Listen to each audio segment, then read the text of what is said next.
नमस्कार, जय हिंद। आपका स्वागत है एकेडमी चैनल पर। देखिए, अपकमिंग जो एग्ज़ाम है वो एनटीपीसी है और द ग्रुप बी का एग्ज़ाम है। तो दोनों ही एग्ज़ाम के लिए भौतिक भूगोल का जो टॉपिक है पृथ्वी की गतियाँ, और पृथ्वी की गतियों का ही टॉपिक है विषुव। आज का टॉपिक है विषुव। मतलब आज हम दो चीज़ें पढ़ेंगे, विषुव क्या होता है और दोनों गोलार्धों में, दोनों ध्रुवों पे 6-6 माह के दिन और 6-6 माह की रातें जो होती हैं, तो क्यों होती है, इसके पीछे का कारण क्या है। विषुव दो प्रकार के होते हैं। एक जो विषुव होता है उसको कहते हैं बसंत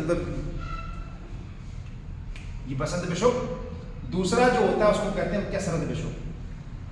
बसंत विषुव जो क्या होता है, जब सूर्य लंबवत के विषुवत रेखा पे चमकता है। अब सूर्य विषुवत रेखा पे दो बार चमकता है, एक 21 मार्च को और एक 23 सितंबर को। 21 मार्च को जब सूर्य विषुवत रेखा पे चमकता है तो उस स्थिति को कहते हैं बसंत विषुव।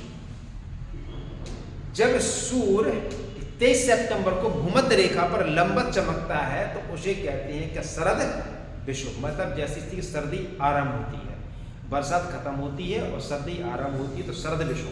मतलब 23 सितंबर की स्थिति क्या हो गई, शरद विषुव, ठीक है। और 21 मार्च की स्थिति क्या हो गई, बसंत विषुव, ठीक है।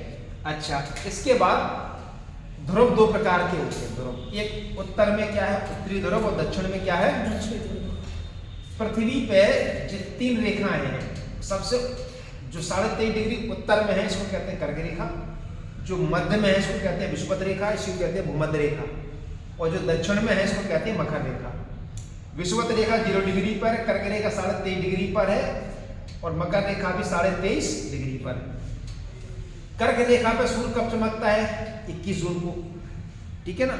जैसे जहां भारत है, कर्क रेखा भारत के कितने राज्यों से गुजर रही, 8। विषुवत रेखा पर सूर्य 2 बार चमकेगा, और मकर रेखा पर सूर्य कब चमकता है, कब चमकता है, 22 दिसंबर को चमकता है। अब देखो, उत्तरी ध्रुव में 6 माह का जब दिन होता है, 6 माह की उत्तर ध्रुव में रातें और 6 माह के दिन होते हैं। क्यों होते हैं, तो जब उत्तरी ध्रुव में 6 माह का दिन होता है तो उसको कहते हैं बसंत विषुव। क्या कहते हैं उसको, बसंत विषुव। जब उत्तरी ध्रुव में 6 माह रातें होती हैं तो उसको कहते हैं क्या, शरद विषुव। शरद विषुव कहते हैं ध्रुवों पर, ठीक है। विषुव दो प्रकार के होते हैं, बसंत विषुव और शरद विषुव। 21 मार्च को क्या होता है, बसंत विषुव, और 23 सितंबर को शरद विषुव, ठीक है। ये दो चीजें जो दोनों ही पूछी गई हैं, इनकी स्थितियां मतलब समय, डेट इसकी।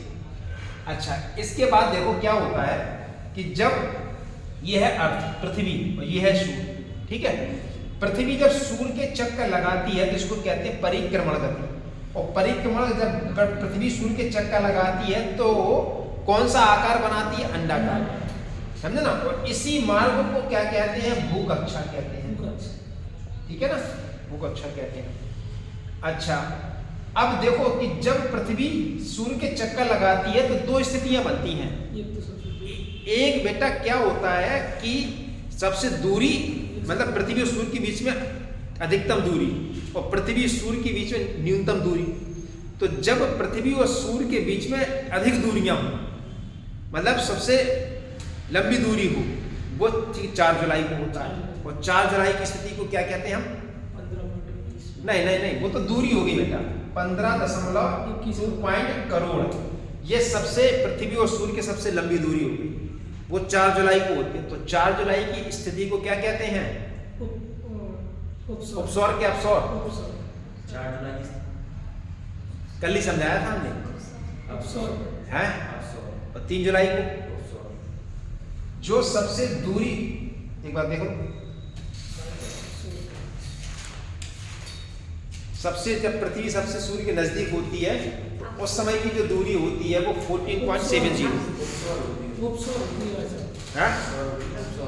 तो क्या कहते हैं, जब पृथ्वी सूर्य के दूर होती है, हाँ, अपसौर नहीं, उपसौर। तो ये जो पास जो सबसे दूर है इसको कहते हैं उपसौर। क्या कहते हैं इसको, उपसौर। और जब पास हो तो पास की दूरी कितनी हो जाती है, 14.70, समझे ना। इसको कहते हैं अपसौर। अपसौर की स्थिति कब होगी, 3 जनवरी, मतलब 3 जनवरी को याद है वो शहर आए क्या नाम, 3 जनवरी को पृथ्वी सूर्य के नजदीक है, ये है पृथ्वी, ये सब पृथ्वी है। तो पृथ्वी सूर्य के नजदीक है, नजदीक कितनी हो गई है 14.7 करोड़। ठीक है 70 करोड़, 14 करोड़ पॉइंट 700 करोड़। कब स्थिति होती है 3 जनवरी। तो 3 जनवरी में जब पृथ्वी सूर्य के नजदीक है तो गर्मी होनी चाहिए, लेकिन हम पहने क्या है, जैकेट पहने ना, सर्दी है। तो अब वो देखो कि सर्दी क्यों है, जबकि पास है तो गर्मी होना चाहिए सर, बात लॉजिकल है कि नहीं है, लेकिन सर्दी है, समझे ना। अब देखो वो स्थिति कैसी है, यहाँ आ जाओ, देखो कर्क रेखा पे सूर्य कब चमकेगा 21 जून को। 21 जून को सूर्य कहाँ है, कर्क रेखा पे। 3-3 माह के गैप के बाद ही ये यहाँ पे चेंजेस होते हैं, 3-3 माह लगता है। तो 21 जून को अभी जैसे कि देखो अभी जनवरी है, जनवरी है तो देखो सौरभ सूर्य की स्थिति कहाँ है, जनवरी है तो सूर्य की स्थिति 22 दिसंबर को सूर्य कहाँ चमकता है, मकर रेखा पे है। 22 जब दिसंबर को सूर्य मकर रेखा पे चमकेगा तो अब जनवरी आ रही है, तो जनवरी के माह में 22 दिसंबर से सूर्य कहाँ आ गया, यहाँ की स्थिति होगी, मकर रेखा के उत्तर में आ गया, समझे ना। तो सूर्य यहाँ है और हम लोग कहाँ हैं, भारत कहाँ है, हम लोग यहाँ हैं, हम लोग यहाँ हैं, मतलब यहाँ क्या है ऑस्ट्रेलिया है, यहाँ क्या है ऑस्ट्रेलिया है, और भारत कहाँ है, भारत ही ये मकर रेखा, ठीक है आपका कर्क रेखा पर। तो सूर्य से कर्क रेखा की जो दूरी है वो बहुत ज्यादा है जनवरी के माह में, मतलब कब, अब सौर की स्थिति में सूर्य का प्रकाश भारत तक आने में क्या है, लंबी दूरी तय करता है। तो जब दूरी लंबी तय हुई है बेटा तो भारत में उस समय क्या पड़ती है, सर्दी। जनवरी के माह में 3 जनवरी को अगर ये स्थिति होती है अब सौर की, और इसमें होता क्या है, ब्रह्मांड में पृथ्वी सबसे सूर्य के नजदीक होती है तो गर्मी होनी चाहिए, लेकिन होता क्या है कि भारत में उस समय सर्दी इसलिए रहती है क्योंकि सूर्य की स्थिति दक्षिणी गोलार्ध तरफ मकर रेखा के नजदीक है, समझे ना। इसलिए सूर्य का प्रकाश भारत तक आने में क्या है, समय लगता है। तब इसके बाद स्थिति यहाँ पे क्या होती है, शीत ऋतु की होती है, समझे ना। अब इसके बाद आ जाओ, तो अब बात समझ में आ रही कि 3 जनवरी है और सूर्य पृथ्वी के नजदीक है तो गर्मी होनी चाहिए, लेकिन सर्दी क्यों है, क्योंकि सूर्य की स्थिति यहाँ समझो, जनवरी के माह में मकर रेखा के उत्तर में है, सूर्य यहाँ है, सूर्य की स्थिति ये है इस समय, तो इसीलिए भारत कहाँ है, ये कर्क रेखा पे है। तो सूर्य का प्रकाश भारत, देखो प्रकाश की जो किरणें कैसे तिरछी है, तिरछी होने के कारण प्रकाश कम मिल पाता है, क्या मिल पाता है, प्रकाश कम मिल पाता है, इसीलिए प्रकाश की गति स्लो हो जाती है। जब आप क्रिकेट के ग्राउंड में बॉल को बाउंड्री से थ्रो फेंकोगे तो बॉल की स्पीड स्लो होगी, पास से थ्रो मारोगे विकेट कीपर के पास तो बॉल की स्पीड क्या आएगी, तेज आएगी ना, और बाउंड्री से फेंकोगे तो बॉल की स्पीड स्लो हो जाएगी। बात समझ में आ रही ना। तो इसलिए सूर्य भारत से बहुत ज्यादा दूर है, कर्क रेखा से बहुत ज्यादा दूर है, तो सूर्य की प्रकाश की गति वो क्या है, धीरे होती है, स्लो हो जाता है, इसलिए सर्दी रहती है अपने यहाँ पे। बस गर्मी कहाँ है, इसीलिए ऑस्ट्रेलिया। अब देख लो बेटा क्या है, 6 महीने का ध्रुवों पे दिन और 6 महीने की रातें क्यों होती है, अंतिम कहानी इस टॉपिक का देख लो। पहले ऐसे देखो कि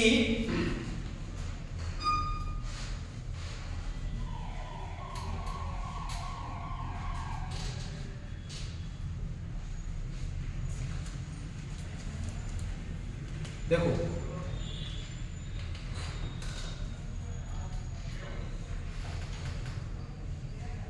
कर्क, भूमध्य और मकर। कर्क रेखा ये है, कर्क रेखा ये है विषुवत, विषुवत को दूसरा नाम क्या है, भूमध्य, ये क्या है, मकर। अब देखो कर्क रेखा पे सूर्य कब चमकता है, 21 जून, डेट याद रखो, जून से जुलाई, अगस्त, सितंबर। 23 सितंबर को सूर्य कहां चमकेगा, विषुवत रेखा में लंबा चमकेगा। सितंबर से अगस्त, नवंबर और दिसंबर। 22 दिसंबर को सूर्य कहां चमकेगा, ठीक है। दिसंबर से फिर क्या आता है, जनवरी, फरवरी, मार्च, 21 मार्च को सूर्य फिर कहाँ चमक गया, फिर विषुवत रेखा चमक गया। और मार्च से फिर अप्रैल मई जून पे कहाँ चमक रहा, समझना सर। अब सौरभ जून में 21 जून में सूर्य कहाँ चमका, कर्क रेखा पे ही भारत है बेटा, ठीक। अब देखो उस समय उत्तरी जो गोलार्ध है, मतलब भारत का क्षेत्र है, भयंकर गर्मी पड़ी, समझे ना। यहाँ पे क्या होगी, शीत ऋतु होगी। दक्षिणी गोलार्ध में ऑस्ट्रेलिया वाले रीजन में क्या होगी, अर्जेंटीना में, दक्षिण अफ्रीका में क्या होगी, सर्दी होगी बेटा, क्योंकि सूर्य की स्थिति कहाँ है, कर्क रेखा के पास है। तो सूर्य जब यहाँ पे बेटा रहता है तो यहाँ किरणें कैसी होती है, तिरछी होती। अब जून से जुलाई, अगस्त, सितंबर 3 माह हो गए। 3 माह में सूर्य कहाँ आया, ठीक है। और ध्रुव कहाँ है, ये 90 डिग्री है, और ये भी, ये उत्तरी ध्रुव कहते हैं इसको, और इसको क्या कहते हैं हम, दक्षिणी ध्रुव, ठीक है ना। 3 माह में सूर्य कहाँ चमकेगा, इधर आ गया, जून से जुलाई, अगस्त, सितंबर। सितंबर में सूर्य कहाँ चमकेगा, ठीक है। यहां से यहां तक का समय कितना था, 3 माह। यहां पे देखो कैसी धुंधली रहेगी। अब क्या है कि सूर्य की दूरी यहां से बहुत तिरछी होगी, समझे ना।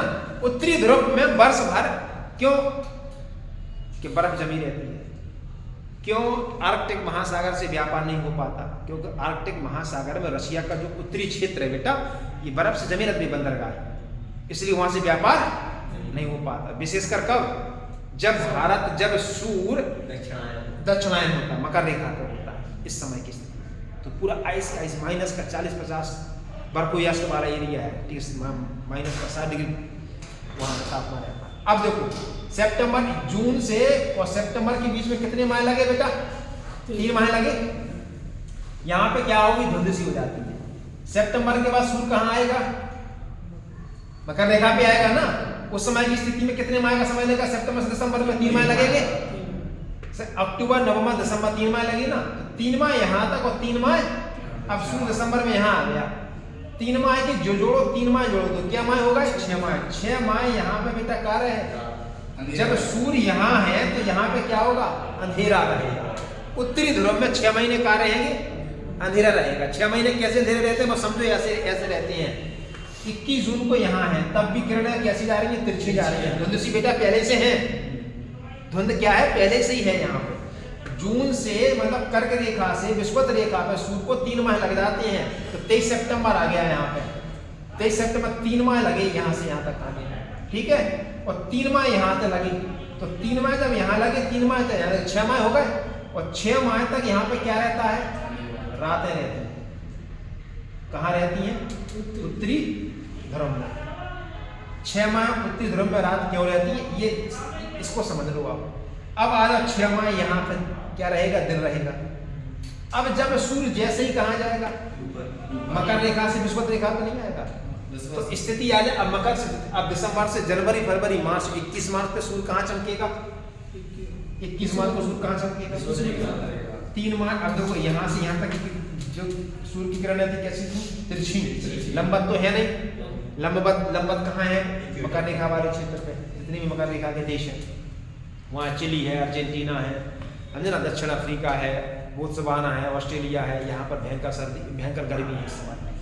तो इसलिए इस वाले रीजन में गर्मी रहती है, तो यहाँ पे भी सूर्य की किरणें कैसी रहती है। यहाँ क्या है, रातें चल रही हैं। उत्तरी ध्रुव में अभी रात है बेटा, उत्तरी ध्रुव में क्या है, रात रहे नहीं इस समय, अपन को लग रहा है दिन, लेकिन वहां क्या है, रातें हैं, क्योंकि सूर्य कहाँ है, दक्षिणायन है। अब दिसंबर से जनवरी, फरवरी, मार्च, 21 मार्च को सूर्य कहाँ आया, विषुवत 3 महीने लगे। और 3 महीने से यहाँ लगेंगे, क्योंकि मार्च से अप्रैल, मई, जून 3 महीने यहाँ लगेंगे। तो 3 महीने का ये गया, 3 महीने का ये गया, 6 माह लगे।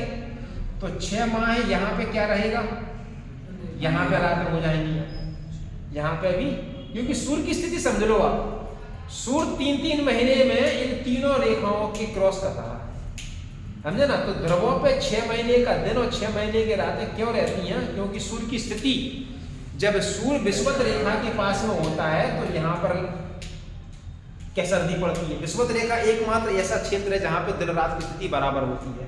बराबर बेटा इसलिए होती है क्योंकि विषुवत रेखा पे सूर्य कितनी बार चमकता है, लगभग 2 बार चमकता है।